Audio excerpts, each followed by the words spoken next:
नमस्ते पेरेंट्स, मेरा नाम नितिन परमार है और मैं प्रो टैलेंट की तरफ से बहुत सारे स्टूडेंट्स को क्लैट के लिए रेगुलर गाइडेंस देता रहता हूं।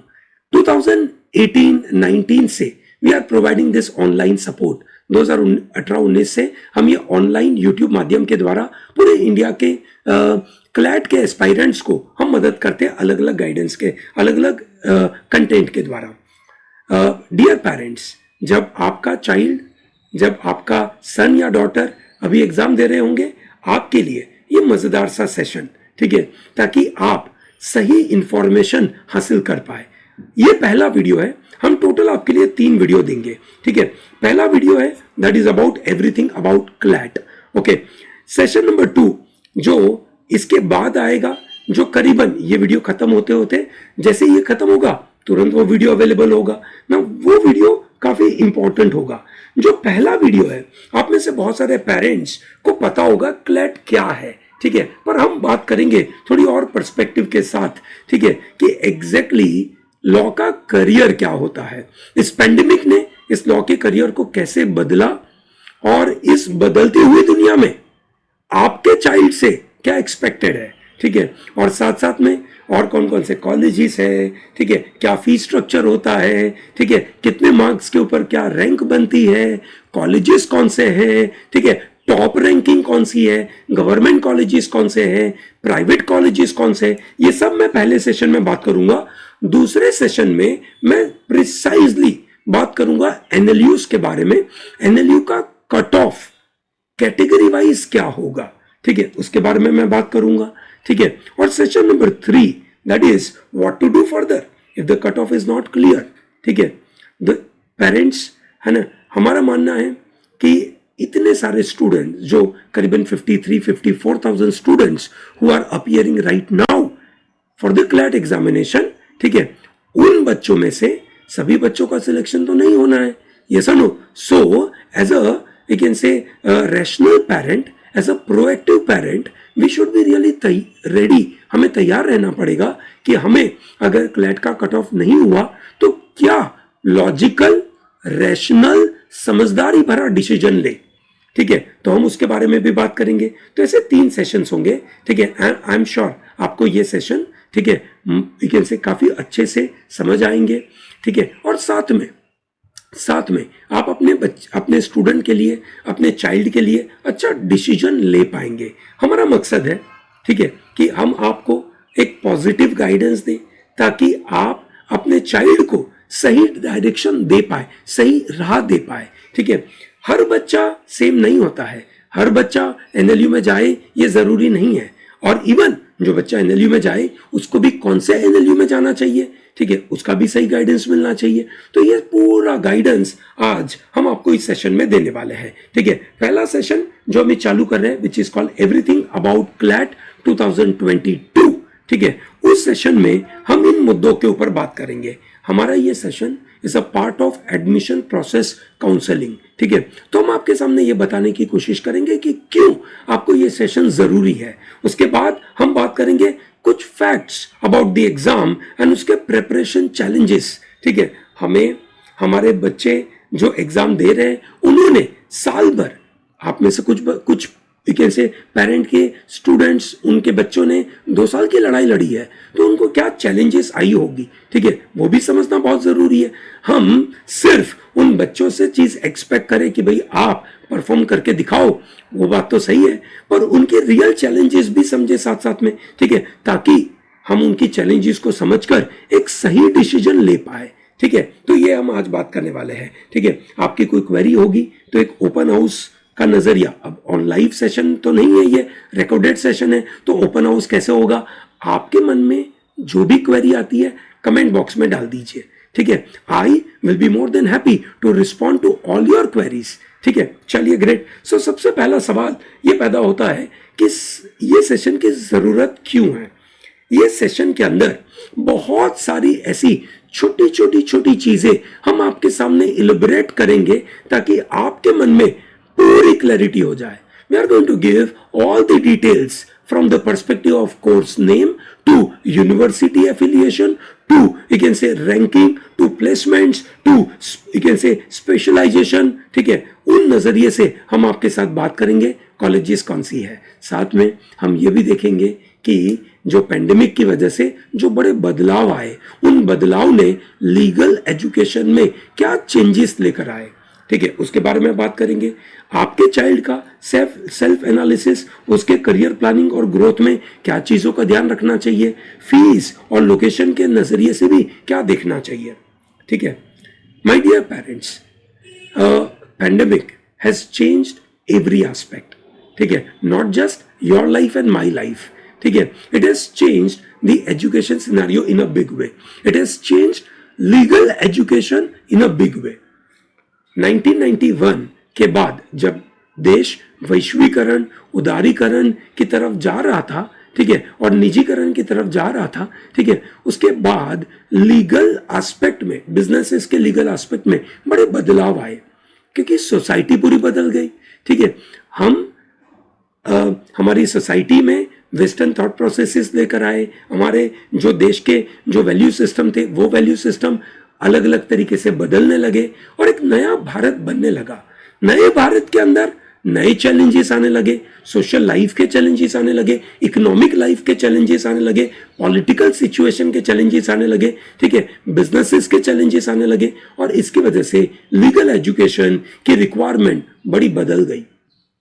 मेरा मानना है करीबन 2011 के बाद लीगल एजुकेशन जो पहले एक रिएक्टिव मीडियम, मतलब प्रॉब्लम होता था उसके बाद हम एक ऐसे लॉयर के पास जाते थे, उस विचार से एक नया विचार आ रहा है कि विचेस कि पहले से लॉयर के पास जाते, प्लानिंग वैसी करते ताकि हम कोई लीगल इश्यू में फंसे नहीं. ठीक है, और जिसकी वजह से लीगल करियर काफी अच्छा और बड़ा बनने लगा. बीच में पेंडेमिक आया. पेंडेमिक ने लीगल एजुकेशन के अंदर एक बड़ा बदलाव लेकर आया जिसको कहा गया टेक्नोलॉजिकल चैलेंजेस. लेकिन से जो लीगल एजुकेशन के सामने हमेशा हुआ करती थी और बहुत सारे स्टूडेंट्स जो टेक्नोलॉजिकली चैलेंज्ड फील करते थे, ये पेंडेमिक ने उनको फोर्सफुली टेक्नोलॉजी में डाल दिया. ठीक है, जिसकी वजह से आज का चाइल्ड, ठीक है, जो टेक्नोलॉजिकली थोड़ा सा एडवांस भी बन गया और लीगल एजुकेशन के माहौल से वो आगे भी बढ़ गया. तो अगर आपका चाइल्ड लीगल एजुकेशन में है और वो अगर टेक्नोलॉजिकली एडवांस नहीं है तो आपका ध्यान, आपका फोकस होना चाहिए कि इसको टेक्नोलॉजिकली एडवांस किया जाए. नंबर 1. नंबर 2, लीगल एजुकेशन थोड़ा ग्लोबल भी होने लगा. ठीक है, क्योंकि अब पेंडेमिक की जो दुनिया आई, पेंडेमिक ने ये जरूर बताया कि सप्लाई चेन के जो कंस्ट्रेंट्स है, ठीक है, जो देश के अपने अपने कंस्ट्रेंट्स है, वो सिर्फ देश के खुद के नहीं है पर पूरे वर्ल्ड के साथ जुड़े हुए हैं. तो एक स्टूडेंट को, लीगल फील्ड के स्टूडेंट को ना सिर्फ इंडियन पर्सपेक्टिव चाहिए पर उसको एक ग्लोबल पर्सपेक्टिव चाहिए. वो आज एक ग्लोबल सिटीजन बन चुका है. ठीक है, तो इसीलिए मेरा मानना है कि इस पेंडेमिक ने बड़ा बदलाव किया है और इसीलिए आपके चाइल्ड को, भले वो एनएलयू में हो या कोई और से लॉ कॉलेज के अंदर जाए, आपका फोकस रहना चाहिए कि क्या वो एक ग्लोबल सिटीजन बन रहा है, कि क्या वो एक ग्लोबल पर्सपेक्टिव डेवलप कर रहा है, कि क्या वो टेक्नोलॉजिकली एडवांस हो रहा है कि नहीं हो रहा है. ये सब आपको तैयार रहना पड़ेगा. साथ में हमने ये भी देखा, government of India has said that in the next 2 years government of India is going to bring some around 10 lakh jobs.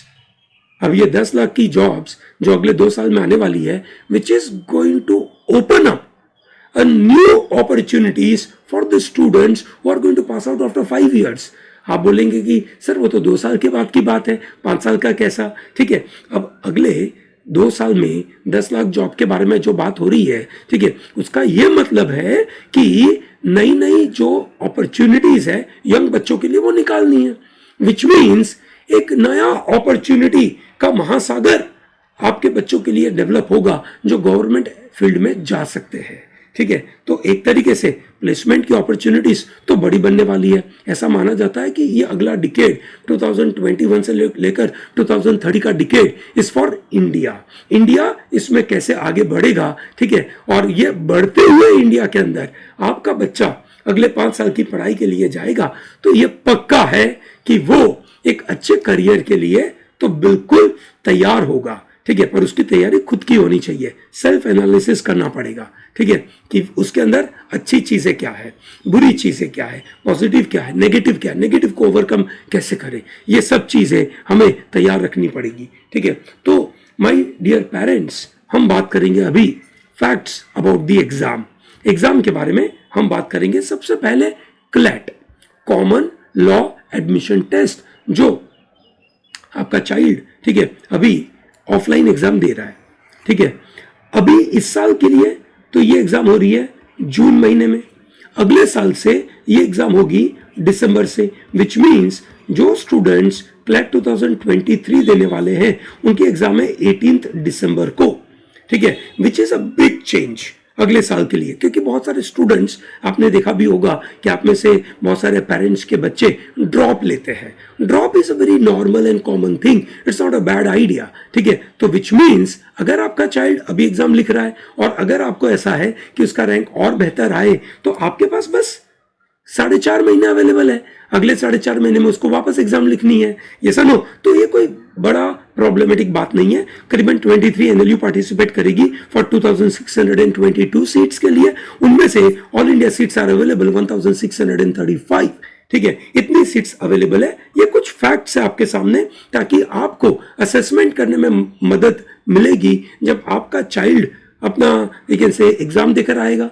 Exam के बाद प्रो टैलेंट की साइट के ऊपर आपको उसका एनालिसिस मिलेगा, उस एनालिसिस और एक्सपेक्टेड कट ऑफ के बारे में आपको जानकारी मिलेगी। उस एक्सपेक्टेड कट ऑफ और एनालिसिस के बेसिस के ऊपर आप ये असेसमेंट कर पाएंगे कि मेरे चाइल्ड का एडमिशन कहां पे होगा, ठीक है। सो दोस्तों, ये समझिए कि क्लैट के द्वारा हमें क्या बेनिफिट मिलेगा।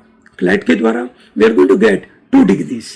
क्लैट के द्वारा we are going to get admission into National Law Universities, National Law University Bangalore, Nalsar Hyderabad, NUJS Kolkata, NLU Bhopal, NLU Gandhinagar, NLU Jodhpur, and NLU Mumbai. So many. There are some around 23 NLUs are there. Today, legal professionals are in huge demand. In 2021 pass out students, they got super duper opportunities. 2022 pass out students also got super duper job opportunities. Placement का scenario काफी अच्छा हो गया इस pandemic के दौरान, ठीक है। सो ये 23 एनएलयूज में जो 5 ईयर इंटीग्रेटेड कोर्स है उसमें बीए एलएलबी जो ज्यादातर कॉलेजेस देती है, और उसके बाद बीबीए एलएलबी मिलता है। कुछ कॉलेजेस बीकॉम एलएलबी भी देते हैं, बीएससी एलएलबी भी देते हैं, ठीक है, या बीएसडब्ल्यू एलएलबी भी देते हैं। इस तरीके से अलग अलग तरीके के 5 ईयर इंटीग्रेटेड कोर्स मिलते हैं, और ये 5 साल का इंटीग्रेटेड कोर्स है। 2 डिग्री मिलती है, आप बीच में से निकल नहीं सकते हैं। बहुत सारे पेरेंट्स के मन में ऐसा होता है कि 3 साल के बाद हम निकल लेंगे, है ना, हमें एक बैचलर की डिग्री मिल जाएगी। No, this is integrated course, you can't leave in between, okay. So ये याद रहे, लॉ करियर से हमें कहां कहां अपॉर्चुनिटी मिल सकती है। लॉ करियर से आज की तारीख में स्टूडेंट्स को बहुत अलग अलग जगह पे अपॉर्चुनिटीज मिल सकती है, ठीक है। ज्यादातर स्टूडेंट्स आज की तारीख में जब लॉ फील्ड में जाते हैं, दैट इज 5 ईयर इंटीग्रेटेड करते हैं, तो सबसे इंपॉर्टेंट चीज वो चाहते हैं उनके साथ हो, that is called law firm में उनको जॉब मिले। Amarchand Mangaldas, Khaitan and company, Suresh Surana, ANZ partners, ठीक है, ऐसी अलग अलग कंपनियां हैं जहां पे आज के स्टूडेंट्स जॉब करना चाहते हैं, ठीक है। और वहां पे जब ये जॉब करते हैं, ठीक है, बड़ी लॉ फर्म के अंदर, तो वहां से उनका ट्रेनिंग शुरू होता है, ठीक है, करीबन 3 या 4 महीने का ट्रेनिंग, और उसके बाद वो अपने करियर को और आगे बढ़ाते हैं, ठीक है। यहाँ पे अच्छे प्लेसमेंट मिलते हैं, सीखने को बहुत मिलता है। करीबन 4 या 5 या 6 साल के एक्सपीरियंस के बेसिस के ऊपर they want to, you can say, jump to a very high position, they can do that. Lot of our students, ठीक है, have actually done it. One of our student, she is working with one of the Bangalore firm. She was basically from Surat, ठीक है। सूरत से she got a job in Bangalore, ठीक है, that is in a, you can say, metro city. She went alone there, ठीक है, वहाँ पे job करने लगी एंड शुरुआत में उसका पैकेज था करीबन 28 के आजू बाजू, ठीक है। 2 साल के एक्सपीरियंस के बाद शी बिकेम एसोसिएट पार्टनर्स, ठीक है। When she became associate partner just you can say 20 days back, ठीक है, her package is some around 52, मतलब 2 साल में she jumped by 100% in terms of salary, in terms of post is also really good. So this is how the students are able to do it. People are able to go for different field. हर बच्चा अलग अलग है, हर बच्चे के law के learning अलग अलग है। हमारे यहाँ पे एक स्टूडेंट था, क्राइस्ट यूनिवर्सिटी बैंगलोर में पढ़ने गया and then he was interested in international law today, ठीक है, करीबन उसको आज 4 साल का एक्सपीरियंस है इंटरनेशनल लॉ की फील्ड में। He is considered to be one of the very important person. तो बड़े बड़े कॉन्फ्रेंसेस होते हैं और उस बड़े बड़े कॉन्फ्रेंसेस में इज द की स्पीकर, उस तरीके से उसको बुलाया जाता है, ठीक है। सो इस तरीके से लोग जाते हैं, ठीक है। कुछ लोग कॉर्पोरेट लॉ में जाते हैं, काउंसिल बन जाते हैं कंपनीज के लिए, ठीक है। बड़ी बड़ी कंपनीज को जब बड़ी बड़ी कंपनीज लॉ फर्म को हायर करती है, ठीक है, बड़ी बड़ी लॉ फर्म को हायर करती है, so internally they need lawyers who can understand the legal aspect of the company and they can communicate with that law firm, and that's why the corporate lawyers are needed. Legal process outsourcing is a very important area. Research and academics is another area. Media is another area. Many of them can get into judiciary. Yes, ठीक है. So we have a student जो हमारे यहाँ पे 2008 में student थी. Today she became the judge, ठीक है, in a district court. Okay, she became a judge in a district court in Gujarat. Very important position, ठीक है। उन्होंने एग्जाम क्लियर करी और उसके बाद पहुंचे। बहुत सारे स्टूडेंट्स लिटिगेशन करते हैं, तो ये अलग अलग फील्ड है, हर बच्चा अलग है, हर बच्चे के अपने खुद के लर्निंग होंगे, उनमें से वो अपनी फील्ड चुनेंगे और उसके बाद आगे बढ़ेंगे, ठीक है। So that way it is going to be wonderful. So दोस्तों, एज अ लॉयर, ठीक है, व्हाट डू दे डू, ठीक है, they get into law firm, they go for litigation, they become public prosecutor, they even go for the legal academia, military lawyer बनेंगे, solicitor बनेंगे, judicial service में participate करेंगे, ठीक है। as a non lawyer, ठीक है, जरूरी नहीं है कि सभी स्टूडेंट, ठीक है, LLB करने के बाद बार काउंसिल ऑफ इंडिया के द्वारा जो उनको सनद मिलता है, ठीक है, जो लाइसेंस मिलता है, वो लेते नहीं है and they become non lawyer. They join law firm, they become chief financial officer, they become administrator, they become legal secretary, they be part of paralegal. So a lot of opportunities are available in today's time. ठीक है, if we talk about the salary packages, ठीक है, for you can say the students, if I look at the you can say some around higher salary packages, ठीक है, for the national level law firms are in this range and international law firms are in this range. ठीक है, तो ये समझना बहुत जरूरी है. ठीक है, इसके बाद बहुत सारे स्टूडेंट्स फॉरेन एजुकेशन के लिए भी जाते हैं. ठीक है, they end up getting into the top law universities in the country like Harvard, Yale, Oxford, Cambridge, Stanford, वहां पे भी जाने की कोशिश करते हैं. ठीक है, so this are the opportunities available for them. In addition to that, ठीक है, they have opportunities to move further in this kind of areas. Patent law, cyber law, civil law, taxation, criminal law, corporate law, ये सब area में अपना interest develop करते हुए they can start their career. अब किस में करेंगे? क्या आज बच्चा डिसाइड कर पाएगा? Obviously, answer is no. ठीक है, and I will strongly recommend कि आज चाइल्ड को फोर्स नहीं करना चाहिए, या चाइल्ड के मन में अगर बन जाता है कि मैं कॉर्पोरेट लॉयर ही बनना चाहूंगा, मैं बाकी सब चीजें नहीं करूंगा, तो वो गलत बात है. उसको ये बोलना चाहिए कि भाई तू सब कुछ पढ़, सब कुछ समझ, ठीक है, और उसके बाद, ठीक है, जो कॉर्पोरेट लॉ में जाना है फॉर एग्जाम्पल, ठीक है, तो उसके ऊपर फोकस कर. कोई प्रॉब्लम नहीं है, वहीं पे फोकस कर, पर सब चीज अच्छे से देख. That is important for us. Okay, so अब हम चलते हैं एनएलयूज के रैंकिंग के बारे में. एनएलयू की रैंकिंग अलग अलग तरीके से आती है. ठीक है, हम आपके लिए दो तरीके की रैंकिंग लेकर आए. एक NIRF, that is national institution ranking framework. Government of India, ministry of education एक रैंकिंग निकालती है इस लॉ कॉलेजेस की. उस लॉ कॉलेजेस में टॉप 20 कौन सी है, उनकी रैंकिंग क्या बेसिस के ऊपर होती है? Quality of teachers, placement, quality of students and there education. ठीक है, इन 4 पैरामीटर के ऊपर NIRF रैंकिंग आती है और ये रैंकिंग बड़ी वैल्यू होती है क्योंकि इसी रैंकिंग के बेसिस के ऊपर कंपनीज बच्चों को रिक्रूट करती है। उनको पता है ये कॉलेज अच्छी है, क्यों अच्छी है, गवर्नमेंट ऑफ इंडिया की रैंकिंग में आ गई है, NIRF रैंकिंग के अंदर। ठीक है, तो टॉप 20 रैंक आपके लिए मैं लेकर आया हूं, देखिए अच्छे से। ठीक है, आपको पता होना चाहिए कि ये कॉलेजेस कौन सी है। टॉप 20 पूरे इंडिया की कॉलेजेस जिसमें गवर्नमेंट भी आ गई, प्राइवेट भी आ गई, NLU आ गई, नॉन NLU भी आ गई। ठीक है, पहली कौन सी, NLSIU बैंगलोर नंबर 1। ठीक है, नंबर 2 पे NLU दिल्ली। ठीक है, नंबर 3 पे नालसा हैदराबाद, नंबर 4 पे WBNUJS कोलकाता। ठीक है, नंबर 4 पे IIT Kharagpur. My dear parents, IIT Kharagpur is available only for engineering students and only for LLB, that is after BA, that is after BE, मतलब that is after bachelor degree. ठीक है, तो अभी आपके चाइल्ड जो एग्जाम दे रहा है उसके लिए ये कॉलेज तो नहीं है। उसके बाद आता है GNLU। ठीक है, जामिया मिलिया, फिर जोधपुर, फिर सिम्बायोसिस पुणे, फिर कलिंगा भुवनेश्वर।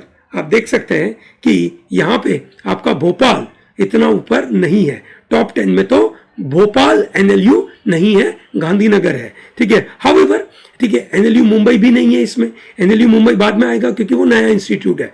अलीगढ़ मुस्लिम यूनिवर्सिटी, गुरु गोविंद सिंह इंद्रप्रस्थ यूनिवर्सिटी, ठीक है, सविता इंस्टीट्यूट इन चेन्नई, ठीक है, NLU Bhopal, Ram Manohar Lohia Lucknow, Patiala of NLU, ठीक है, then you can say Shanmugha art science college, NLU Cuttack, Christ and NLU Kamrup Assam. ये आपके टॉप 20 में आते हैं। ठीक है, तो ये हुआ आपका NIRF का रैंकिंग।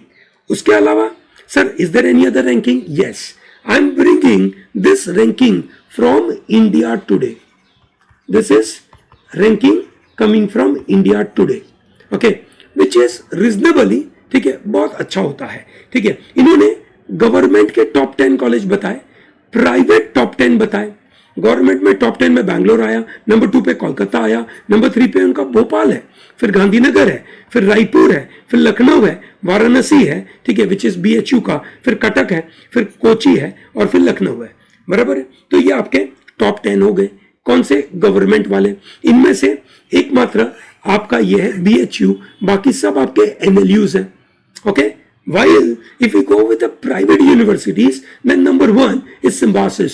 बिल्कुल, my dear parents, remember Symbiosis Pune is one of the best university for your child if that child is interested to get into law field, and top में आता है। ठीक है, टॉप में आता है, उसका प्लेसमेंट वहां से बहुत अच्छा होता है। ठीक है, one of our student who passed out from, you can say, Symbiosis Law College and then joined with SR Group. SR Group में she went into IBC, that is insolvency and bankruptcy वाली field में, and there she worked for 4 years, and when she, you can say, left that, you can say, company and joined, you can say, HDFC, at that point in time her package was some around 68, है ना, which is good. Okay, ILS Pune, very important one, Bharati Vidyapeeth. Then there is Christ university Bangalore. Christ का बैंगलोर का campus is wonderful, Christ का दिल्ली का campus माशाअल्लाह बहुत अच्छा है।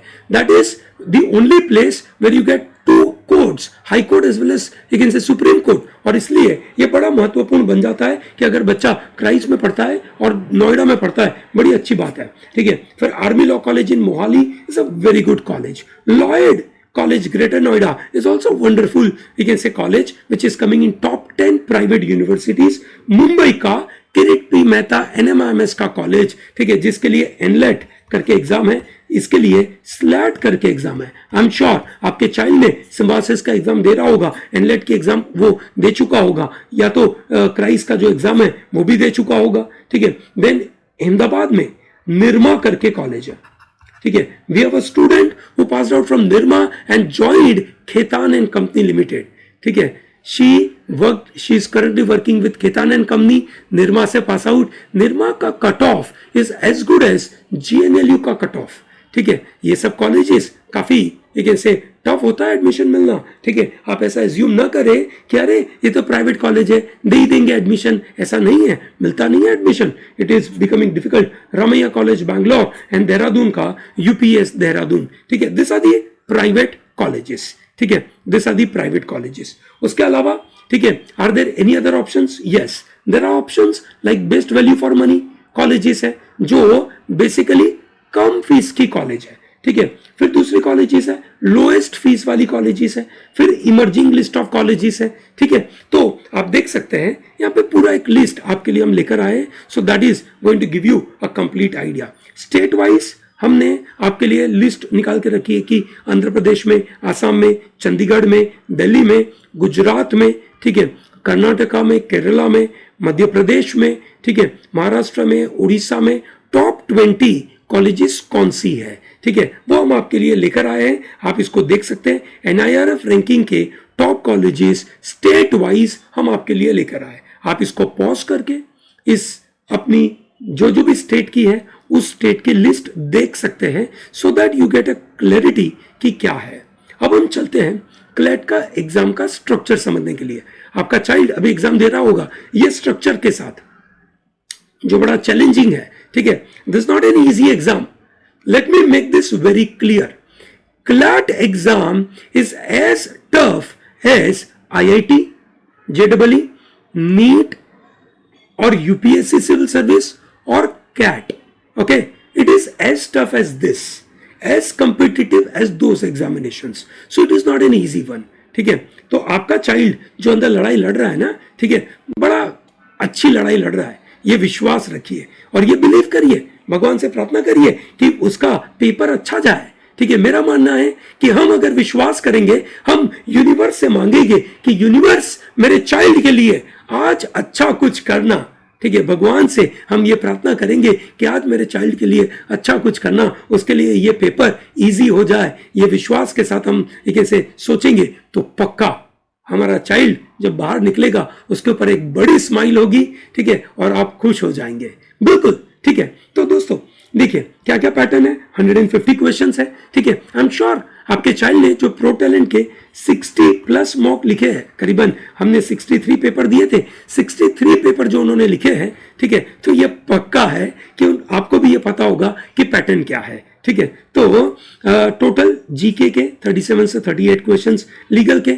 37 से 38, लॉजिक और इंग्लिश के 30 और कॉन्ट के 15 questions. Every question will carry 1 mark, negative करेंगे तो 0.25 कटेगा।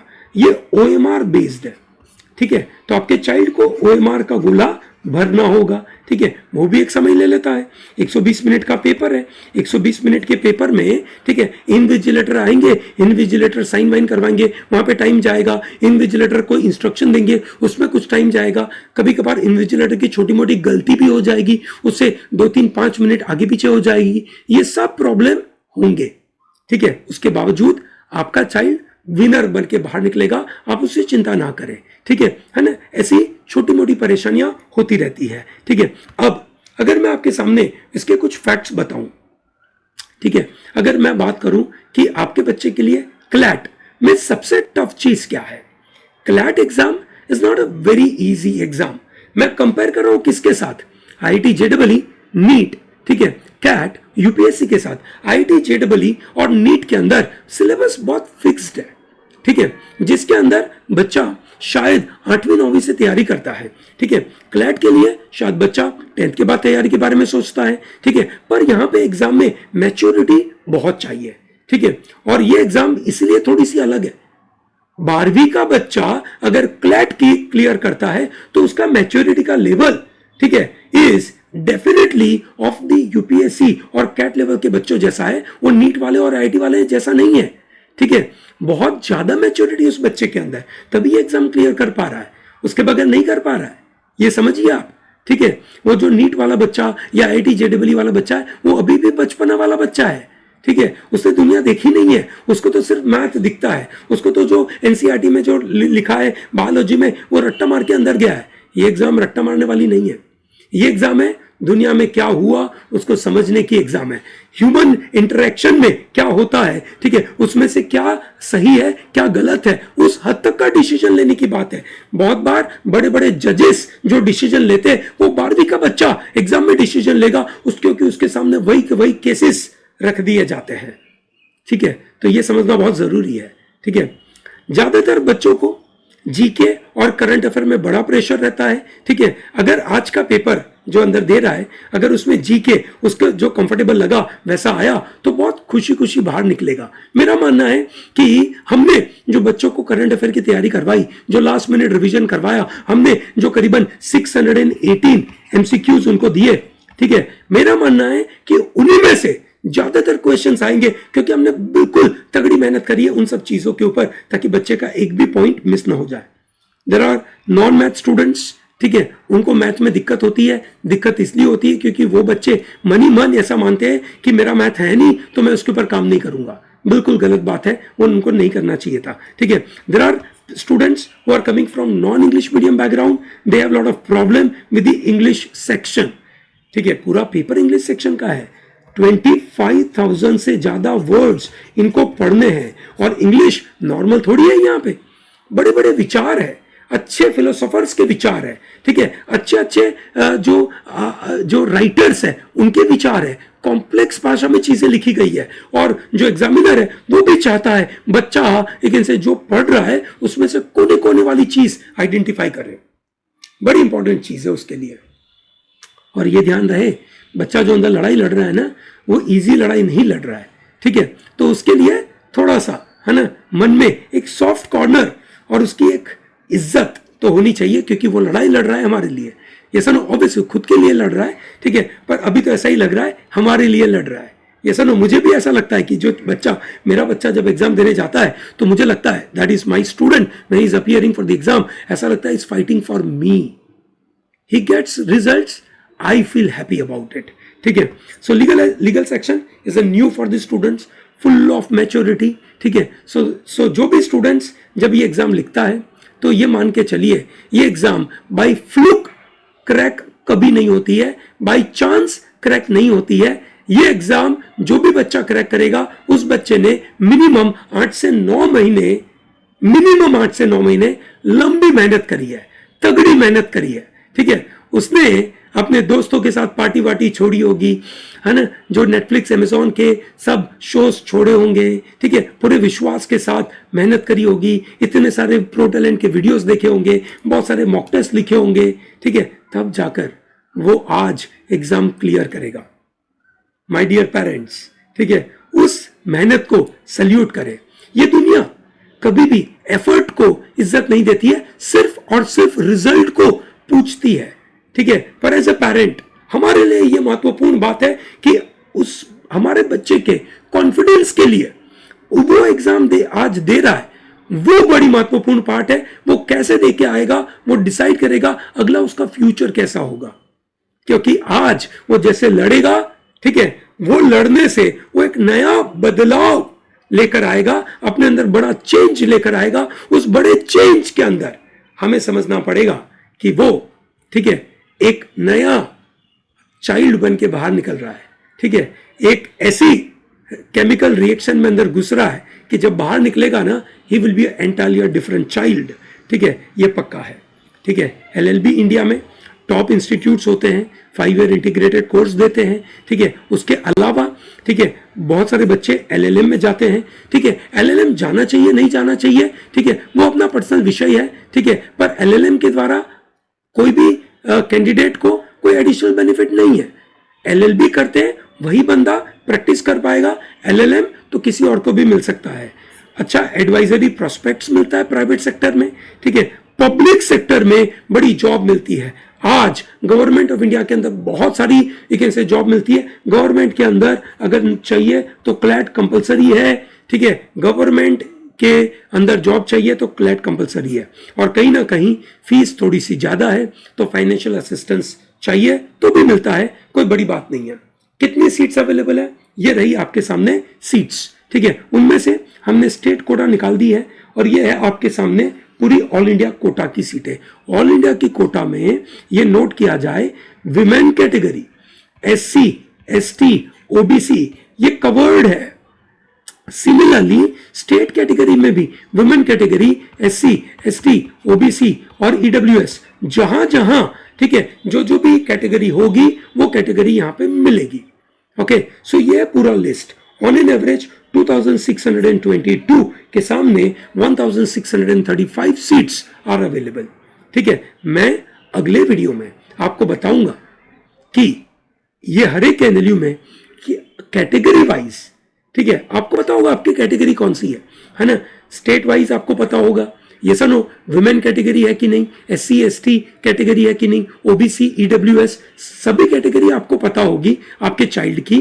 तो उसके मुताबिक आपके स्टेट के मुताबिक आपको क्या मिलेगा और आपके स्टेट के अलावा आपको क्या कहां पे एडमिशन मिलेगा, क्या रैंक के ऊपर मिलेगा वो मैं बताऊंगा। और वो रैंक के साथ लास्ट ईयर यू कैन से कितना स्कोर था वो भी मैं आपको बताऊंगा। ठीक है, ये आपको पता चलेगा इन द नेक्स्ट क्लास, ठीक है, इन द नेक्स्ट वीडियो।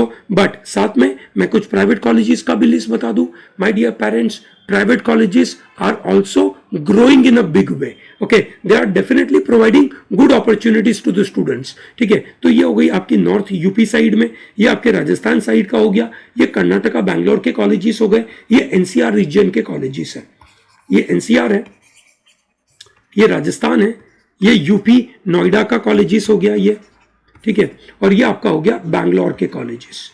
ठीक है, ठीक है, this are good colleges for you. उसके अलावा if you are looking at Gujarat colleges, if you are looking at Madhya Pradesh and if you are looking at on the eastern side, ठीक है, this are the colleges available for you. I hope it is very clear, great. So my dear parents, I hope this video is comfortable for you. आपको ये definitely पसंद आया होगा। अगर आपको पसंद आता है तो इस वीडियो को लाइक जरूर करें। ठीक है, आप इसको सब्सक्राइब करें हमारी चैनल को and tell to large number of you can say other parents to watch this video to get a complete idea about CLAT. I hope it is very clear, great. Thank you very much for watching this. ठीक है, don't miss out to watch our next video and that is going to be a game changer, क्योंकि हम वहां पे बात करने वाले हैं क्या स्कोर और क्या rank. Okay, thank you, have a good day.